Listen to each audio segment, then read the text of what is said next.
Extortion 17, the military will say it was a 1 in a million shot.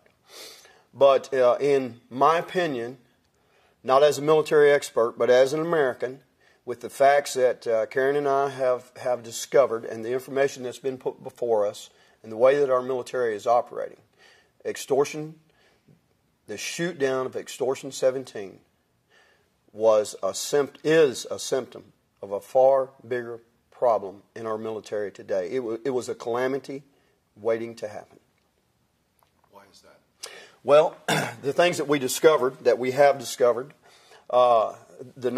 first of all, SEAL Team 6, Tier 1 operators that night were blended on an operation, if you will, with National Guard and Army reservists on a 1960 some odd model CH-47D National Guard helicopter.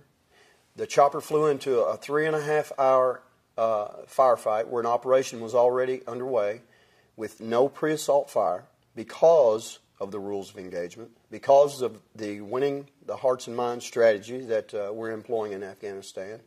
The chopper had 7 Afghans on board that night. Here again, winning the hearts and minds. Our forces, our special operators, are required to take Afghans along with them.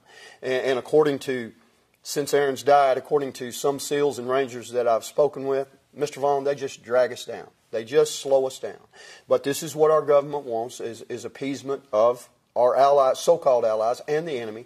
7 Afghans with them that night who were not the men whose names were listed on the manifest. We know that's a fact. The DOD knows it. It's in the military records, yet the DOD has not explained it to the families yet. There could be a simple explanation. In 2009, we adopted the COIN strategy in Afghanistan.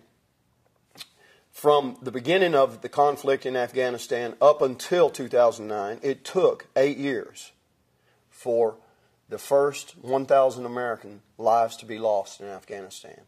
Since the adoption of the COIN strategy, in 2009, it took 27 months for the second 1,000 deaths to occur, American deaths to occur in Afghanistan. Numbers do not lie, yet no one is talking about this. These are the same warriors, same training, different commander-in-chief, different strategy.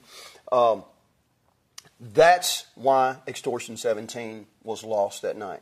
Arrogance of an administration and of high-ranking military leaders that think that you can take men who have been trained general-purpose forces, who are extremely important to our national security, special operators who are extremely important to our national security, but both do different things. Think that you can mix them in their varied ways that they train for the first time in a theater of war and think or assume that you will not have a calamity like this take place. Sheer arrogance and stupidity on the part of our government.